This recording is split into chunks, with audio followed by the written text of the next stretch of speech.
Good morning Bourges, vous écoutez le podcast de l'IUT fait par les étudiants et pour les étudiants. Moi, c'est Gabriel. Coucou, c'est Émilie. Hello, c'est Jospin. Suivez-nous, on vous guide pour explorer les différents départements. Carrière sociale, GEA, mesures physiques, GMP, GCCD, CRIO. Vous n'y comprenez rien, c'est normal, on vous aide à y voir plus clair. Bonjour à tous et bienvenue dans ce nouvel épisode du podcast dédié à l'UT de Bourges. Je suis Jospin Michael, étudiant de deuxième année de carrière sociale Parcours Ville Territoire Durable. Et aujourd'hui, je vais vous emmener à la découverte de la filière Gestion des entreprises et administration, ou GEA pour les intimes. Si vous vous demandez comment devenir un pro de la gestion tout en restant humain, eh bien vous êtes au bon endroit. Restez avec nous, on va explorer ce parcours en profondeur avec en prime l'interview de Sharon Alessia, étudiante en deuxième année de GEA, qui nous partagera effectivement son expérience et on finira avec le directeur de ce département. Let's go! C'est parti!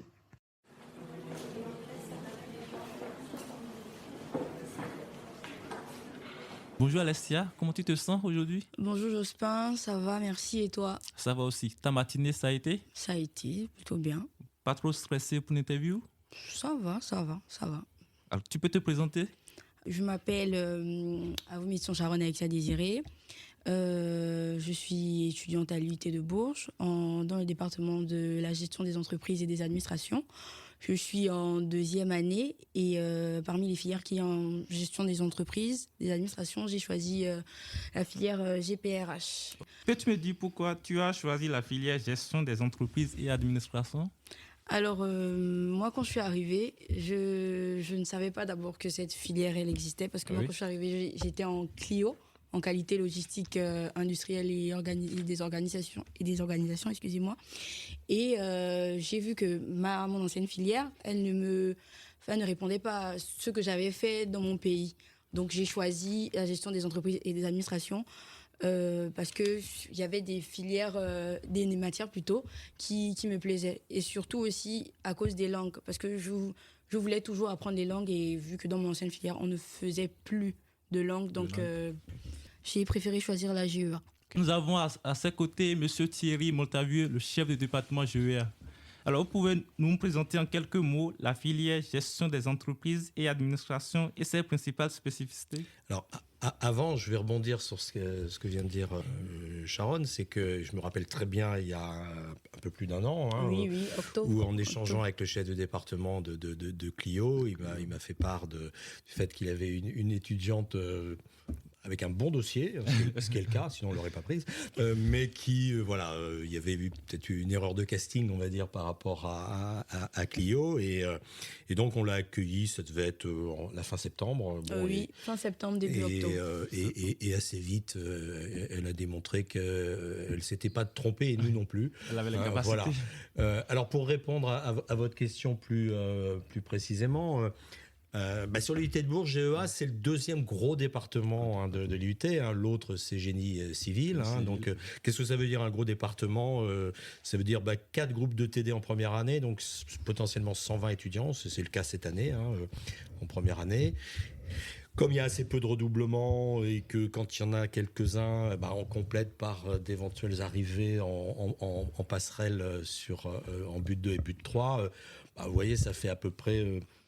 300 étudiants un peu plus de 300 étudiants dans le département GEA en comptant les 3 années. Et une des caractéristiques fortes, alors c'est pas le cas de Sharon pour l'instant, mais l'année prochaine ce sera une quasi-obligation pour elle, c'est d'être ce qu'on appelle en alternance, parce que c'est un vrai point fort de GEA à Bourges, et même quand on se compare à d'autres plus gros que nous ailleurs en France.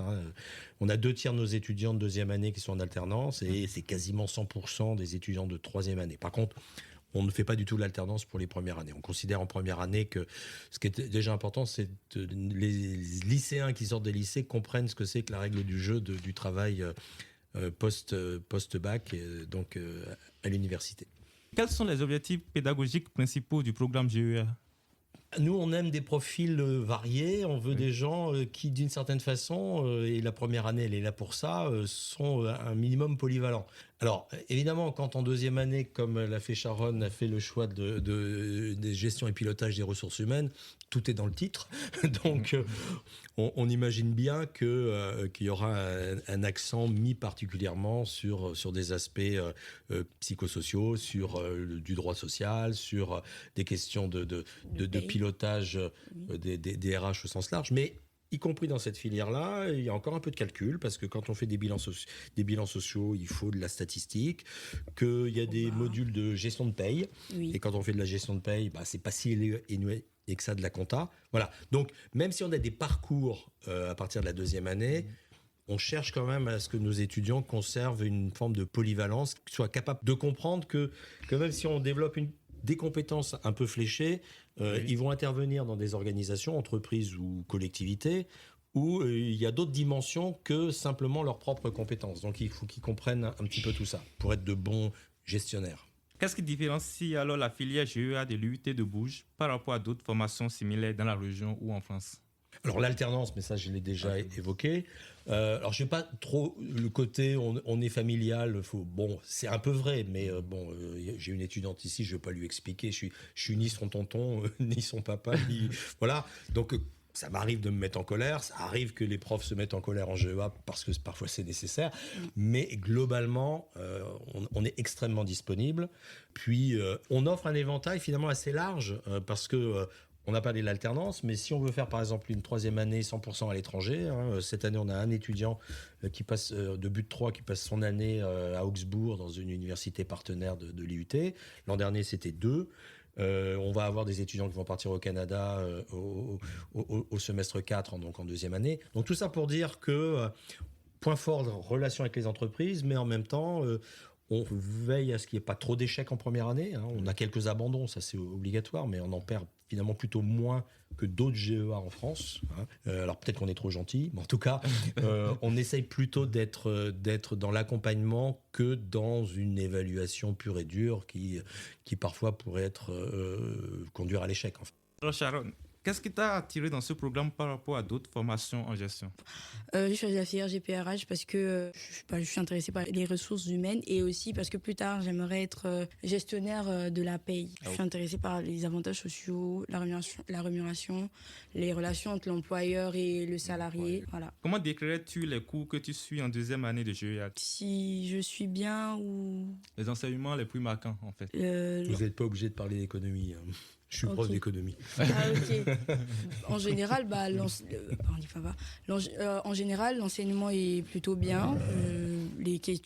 On peut poser des questions et les profs, ils expliquent plutôt bien, on comprend bien. Et si on a des trous, on comprend pas bien, on peut poser des questions et ça va, l'enseignement est plutôt bien. Peut-être juste pour compléter, si je puis me permettre, Jospin, c'est nous, ce qu'on cherche à faire du côté de l'équipe pédagogique, c'est d'avoir un éventail de modalités autour des différents modules. Je suis prof d'économie. Globalement, moi, je fais plutôt un cours qu'on va qualifier d'un peu théorique et plutôt de contextualisation des contraintes qui peuvent s'imposer aux entreprises.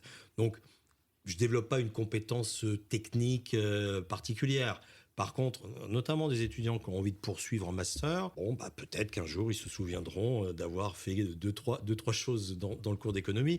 Mais les cours de langue, les cours de communication, ils sont là aussi pour donner des outils un petit peu plus larges que la pure compétence RH, qu'elle soit quantitative si c'est de la paye, ou qu'elle soit qualitative si c'est gestion de contrat, dynamique qualité de vie au travail ou ce type de choses. Donc, et ça, c'est vrai des trois parcours. Là, en l'occurrence, notre étudiante ici est en RH, mais on retrouve la même chose en GC2F, compta, finance, ou en GEMA, la filière management.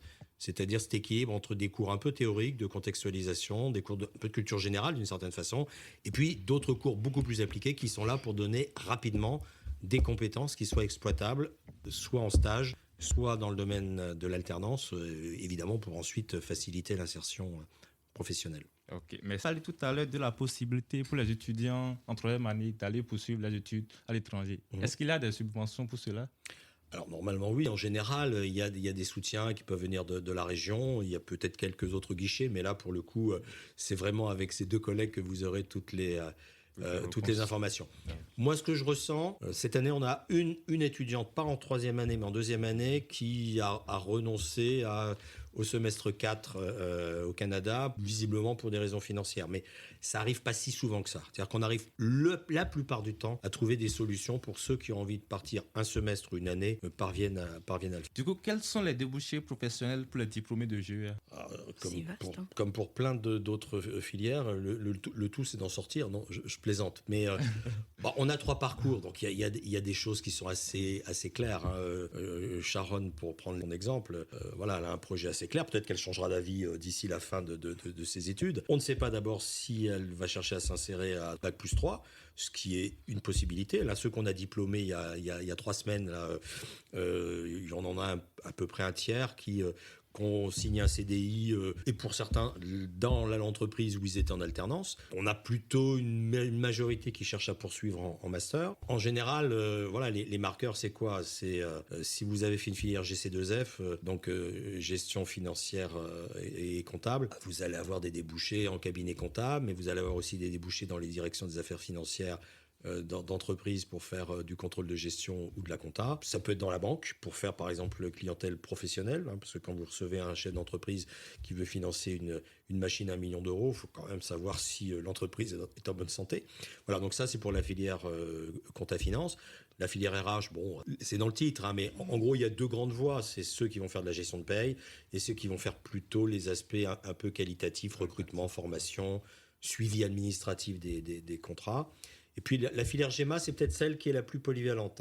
Management d'activité, entrepreneuriat, même s'il n'y a pas forcément beaucoup de jeunes qui sortent de chez nous, qui montent tout de suite une entreprise. On en a quelques-uns qui sont dans ce genre de projet. Donc management, ça peut être des choses qui vont vers le marketing. Ça peut être aussi de la polyvalence où on va être dans une petite entreprise et où on va un peu tout faire. J'ai quelques exemples d'étudiants que je suivais en alternance en but 3 et qui ont été recrutés sur leur terrain d'alternance en CDI et qui sont dans des petites structures où ils font un peu de paye, un peu de gestion d'équipe, un peu de communication, etc. Voilà. Donc la filière GEMA est celle qui est peut-être qui cible le moins au départ des types de métiers. C'est beaucoup plus large. Vous venez de dire tout à l'heure que vous êtes enseignant d'économie. Alors, pouvez-vous nous parler du corps enseignant et de leur rôle dans l'accompagnement des étudiants tout au long de leur cursus? Alors, globalement, l'équipe enseignante de GEA, c'est une vingtaine de collègues qui ont des statuts différents et à cela s'ajoutent ce qu'on appelle des professionnels, des gens qui viennent du monde de l'entreprise ou des collectivités. Donc, si je reviens au corps enseignant lui-même, il y a 2 catégories. Il y a ce qu'on appelle des professeurs du second degré détachés dans le supérieur. En gros, des gens qui ont pu commencer une carrière dans les lycées et qui sont essentiellement des pédagogues. Ça ne veut pas dire que les autres ne le sont pas, mais eux, c'est leur métier à plein temps, de faire des cours et d'être plutôt très à l'aise sur les outils pédagogiques. Moi, par exemple, je suis enseignant-chercheur. Dans l'équipe pédagogique de GEA, il y a rapidement 5 ou 6 enseignants-chercheurs. Moi, je partage mon temps, au-delà de mes fonctions administratives d'animateur de GEA. Je fais des cours et je fais de la recherche, je publie des articles, je vais dans des colloques, etc. Et on a par ailleurs des gens qui interviennent. On a, le directeur des affaires financières d'une grosse société de Bourges qui vient faire de la fiscalité d'entreprise. On a eu, c'est plus le cas en ce moment, mais quelqu'un qui venait qui était DRH dans sa propre structure, qui venait faire des choses avec les étudiants de RH. Donc vous voyez, c'est ce mélange avec des profils différents. Certains vont amener directement des compétences attendues en entreprise et des modes de fonctionnement. Ils ne sont pas des pédagogues, parfois ça peut être un peu rude d'ailleurs, même pour les étudiants, mais ils viennent avec leur connaissance du monde de l'entreprise. D'autres sont des vrais pédagogues, et puis il y a des gens un peu bizarres comme moi, je plaisante, mais qui mélangent un peu les genres, où je fais pas de recherche avec mes étudiants de GEA, bien entendu, mais j'ai une fibre peut-être à lire des choses très récentes de mon domaine, qui est l'économie, et quand c'est possible, d'en parler au plus vite aux étudiants. Okay. Vous avez parlé tout à l'heure des entreprises. Quels sont les partenariats avec les entreprises ou autres institutions qui bénéficient aux étudiants de GEA? Alors, on n'a pas un partenariat spécifique GEA, il y a un partenariat très fort de l'IUT de Bourges, avec un club des partenaires, etc. Mais on a, comme je l'ai dit tout à l'heure, un très grand volant d'alternance. Autrement dit, on connaît beaucoup d'entreprises. Là, au mois de janvier, on va avoir 120 étudiants de première année à placer sur 4 semaines de stage. Je ne vais pas dire que c'est toujours les mêmes, parce que non, à chaque fois, il y a un renouvellement. Mais si on fait un calcul rapide, je ne sais pas, on doit avoir largement 400 entreprises avec lesquelles on peut avoir une forme d'habitude de travail, que ce soit en stage ou... et pas forcément que sur Bourges. Hein, voilà, on peut être alternant à Bourges et être en terrain d'alternance à Tours, à Orléans, à Nevers ou à Clermont-Ferrand. Hein, et les stages, Sharon, vous l'avez fait où, votre stage l'an dernier? Moi, mon stage, je l'ai fait dans la banque LCL. Je l'ai fait ici à Bourges. D'accord. LCL, la banque? Oui, la banque Ah, LCL. ok. Mais on a des étudiants qui, par exemple, sont allés faire leur stage, y compris en première année, à l'étranger. Alors bon, là, c'est une modalité qui est pas forcément imposée. Hein, c'est parce que pour des raisons familiales, pour des raisons de réseau personnel, c'était plus facile pour eux de trouver un terrain de stage soit dans leur pays d'origine, soit quelque part en Europe. Ça peut être le cas. Sharon, quels sont selon toi les principaux atouts de cette formation pour quelqu'un qui souhaite se lancer dans le monde professionnel? Ce que je dirais, l'alternance, parce que dans notre filière, on veut nous insérer dans le monde professionnel. Donc, comme M. Montagu a dit, en première année, on fait des stages. Donc là, on découvre un peu comment ça se passe en entreprise, comment il faut se comporter. Il y a aussi l'alternance, donc en deuxième année, ce qui est facultatif. En troisième année, c'est obligatoire. Donc l'alternance, on voit vraiment comment... Enfin, là, on travaille, on est plus dans la pratique. Donc tout ce qu'on fait à l'école, on le met en pratique en entreprise. À la fin des 3 ans, que comptes-tu faire? Poursuivre avec un master ou rentrer directement dans le monde professionnel? J'aimerais poursuivre avec un master. Le master en quoi, du coup? Un master en RH. Monsieur Thierry, comment évaluez-vous les étudiants tout au long de leur parcours? Y a-t-il un type d'évaluation qui favorise l'acquisition de compétences spécifiques? Alors, le principe général de tous les IUT, hein, et pas seulement GEA, c'est le contrôle continu. Hein. Donc, par rapport à une fac où, en gros, on évalue très peu sur le courant du semestre et puis on donne un rendez-vous en général soit au mois de décembre, soit début janvier pour passer toutes les épreuves. Là, le principe, c'est le contrôle continu. Autrement dit, les premières années, là, ils ont déjà peut-être 4 ou 5 notes depuis la rentrée de septembre. Après, dans chaque module, il y a des modalités d'examen qui sont plus ou moins appropriées. Voilà. Pour les langues, vous allez vite évidemment comprendre qu'un mélange entre de la participation orale et puis des petits tests qui, eux, relèvent de tests de vocabulaire ou de grammaire, comme ça peut se passer au lycée. Après, on a ce qu'on appelle, la réforme du BUT a introduit ce qu'on appelle les SAE, situations d'apprentissage et d'évaluation, donc des approches projets, on va dire, hein, où là, on fait comme dans les grands cabinets et conseils, on parle de livrables. Hein, et donc, nos étudiants, on leur fixe un cahier des charges, on leur donne des points de passage, ils doivent respecter un calendrier et ils doivent remettre 1, 2, 3 livrables, etc. Et qui peuvent prendre des formes extrêmement variées. Hein. Ça peut être un diaporama qui va être corrigé, ça peut être un exercice autour d'un poster où présentez-nous un projet en 180 secondes ou en 4-5 minutes. Ça peut être des petites vidéos en communication. Dès la première année, il y a des jeux de simulation, par exemple, autour de entretien recrutement. Voilà, tout ça, ça donne lieu à un éventail extrêmement large de types, de modalités d'évaluation. Et puis, évidemment, il y a les soutenances autour, soit des stages, soit de l'alternance, et puis le portfolio, c'est-à-dire cette espèce de résumé annuel de ce qui a été appris et des compétences acquises avec un effort d'autocritique. C'est-à-dire que les étudiants, on leur demande, y compris s'il y a parfois une mauvaise évaluation, de montrer qu'ils ont été capables de rebondir, qu'ils ont compris éventuellement pourquoi l'évaluation n'était pas correcte et pourquoi la compétence n'était pas acquise dans un premier temps, et qu'est-ce qu'ils ont mis en œuvre pour que la compétence soit acquise dans un deuxième temps. Voilà, donc c'est tout ça. Ça veut dire qu'on corrige beaucoup de choses dans les IUT en général et en GEA en particulier. Comment cette filière a-t-elle évolué ces dernières années pour s'adapter aux besoins du marché du travail? Alors d'abord, la réforme de l'approche par compétences, puisque on a souvent reproché au milieu universitaire, que ce soit les facs classiques ou les IUT, d'être beaucoup trop sur la connaissance. Alors c'était un peu moins vrai des IUT, parce qu'ils étaient déjà... il y a le T de technologie qui montrait quand même une forme de relation quand même très, très pointu avec le monde du travail. Mais malgré tout, cette approche par compétence qui consiste à dire à un étudiant, démontrer au moment du recrutement ce dont vous êtes capable plutôt que simplement ce que vous savez au sens j'ai le coup de tampon au bas d'un diplôme qui valide un bac plus 2 ou un bac plus 3. Voilà. Donc ça change quand même beaucoup de choses et on parle un langage commun plus aujourd'hui qu'il y a quelques années avec le monde de l'entreprise. Voilà. Après, il y a des évolutions technologiques, il y a des évolutions, vous voyez, on réfléchit par exemple à qu'est-ce qu'on fait de l'intelligence artificielle dans le contexte de la pédagogie.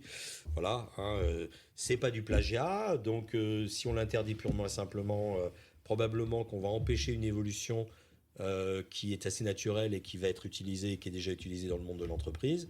En même temps, il faut continuer d'être capable d'évaluer un travail personnel. Voilà, vous voyez, ça c'est un sujet où on est nous, dans notre département, en réflexion sur jusqu'où on autorise les étudiants à aller. On n'est pas encore complètement d'accord entre nous. Donc, mais ça va venir. C'est un exemple. Alors, vous êtes le chef de ce département. Comment vous retrouvez à ce poste? C'est une élection. Je suis un pair parmi les pairs, alors PAIRS, PAIR, voilà. Donc par exemple, ça tombe très bien, au mois de novembre, là on a un conseil de département le 21 novembre où il y aura l'élection d'un nouveau chef de département. A priori, j'ai prévu de me représenter, mais il peut y avoir d'autres collègues. C'est une élection, donc voilà. Alors, ça sera peut-être moins passionnant que Trump contre Kamala Harris, mais potentiellement, voilà. Donc, c'est des mandats de 3 ans, renouvelables 2 fois. Après, on peut faire une pause. Certains font une pause, puis reviennent après. Bon, moi, quand je l'aurais fait 2 fois, si les collègues et les étudiants, parce qu'ils ont droit de vote, en tout cas les délégués, certains d'entre eux, je ne vais pas rentrer dans le détail. S'ils me confient à nouveau ce mandat, ce sera avec plaisir. Comment vivez-vous cette responsabilité? Globalement pas mal, mais j'en ai eu des très grosses avant dans d'autres circonstances. J'ai été vice-président de mon université, j'ai même fait fonction de président pendant quelques mois. Voilà, donc il y a des soucis, mais des petits soucis. Après, c'est beaucoup du relationnel. Et si une chose quand même que j'ai découvert au cours de ces premiers mandats, c'est qu'on a des étudiants quand on est en entretien bilatéral, qui n'hésitent pas à nous confier, y compris parfois des choses qui sont un peu lourdes. Voilà, on a des étudiants pour qui il n'y a aucun problème. Ceux-là, on ne les voit pas en général, du moins, ils ne demandent pas d'entretien. Il y en a certains que je fais venir parce qu'ils n'ont pas les bons comportements. Et puis, il y en a qui demandent des entretiens parce que, voilà, il y a vraiment, et peut-être que depuis, alors je ne sais pas si le Covid a à voir avec ça, mais en tout cas, on sent que c'est plus compliqué pour plus d'étudiants qu'à une certaine période avant. Voilà. Donc, ça peut être des sujets sociaux, ça peut être d'autres sujets. Mais ça, c'est quelque chose où, quand on est enseignant ou enseignant-chercheur, on n'est pas forcément préparé. Je ne suis pas psy, je ne suis pas médecin, je ne suis pas assistant social. Donc, évidemment, il y a des relais. Dès qu'on a des informations qui méritent d'alerter tel ou tel partenaire, on le fait. Mais on est en première ligne parfois pour entendre des choses qui sont souvent très touchantes sur la situation individuelle de tel ou tel. Et si vous deviez décrire votre travail en 3 mots? De la passion d'abord, parce que si j'étais pas passionné, bon. Après, il y a quand même l'idée, alors aimer les gens, c'est un grand mot, mais enfin en tout cas que ce soit essayer d'entraîner des collègues et puis faire en sorte que quand il y a des tensions entre eux ou avec des étudiants, qu'il y ait une forme d'apaisement. Donc je ne sais pas comment appeler ça, mais enfin en tout cas, il faut qu'on arrive à diffuser de l'empathie, on va dire. Voilà, alors de la diplomatie ou du calcul politique, j'en sais rien. Voilà, puis un troisième mot. Moi, je suis économiste, donc évidemment, il y a d'abord une discipline que j'aime. Et les collègues, ils ont d'abord ça. Ils ont beau être des pédagogues. Un des reproches peut-être qui peut être fait par l'approche par compétence, c'est qu'il ne faut pas qu'on finisse par oublier qu'il y a aussi des disciplines, quoi. Voilà, et que du coup, quand Madame Gilleron, prof de droit, anime la filière RH, elle a accepté de le faire et elle le fait bien. Mais c'est d'abord une juriste. Voilà. Et du coup, elle aime surtout ça, diffuser sa connaissance sur ce secteur-là. Il se trouve qu'on lui a demandé par ailleurs de gérer la filière, de la même façon qu'il y a des collègues qui, je ne sais pas comment ils font, mais qui sont passionnés par la compta. Non, je plaisante. C'est une discipline tout à fait importante. Mais c'est pour dire, voilà, il y a aussi ce côté disciplinaire qu'il ne faut pas complètement oublier. Sharon, as-tu des conseils pour les futurs étudiants qui envisagent de rejoindre la filière GEA?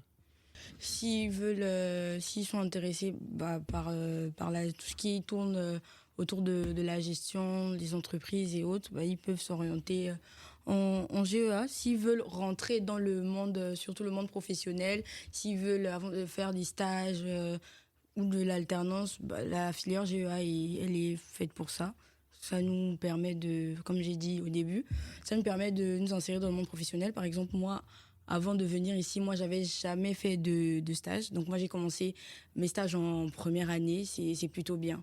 C'est vraiment surtout le fait qu'on rentre dans le monde professionnel qui est bien. Pour conclure, Monsieur Thierry, quelle est votre vision pour l'avenir du département GEA? Plutôt confiant. On a plutôt un énorme potentiel. On tourne bien. On n'a pas de difficulté de recrutement, donc on pourrait dire la vie est belle, mais c'est malgré tout un peu fragile et je ne pense pas que ce soit spécifique à GEA ou spécifique à Bourges.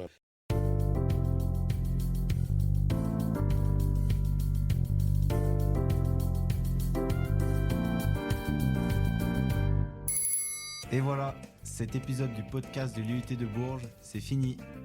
Un grand merci à nos invités.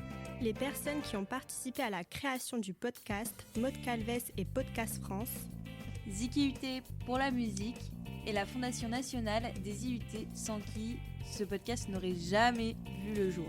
On espère avoir répondu à toutes vos questions. N'hésitez pas à en parler autour de vous. À bientôt pour un prochain épisode depuis les coulisses de l'IUT.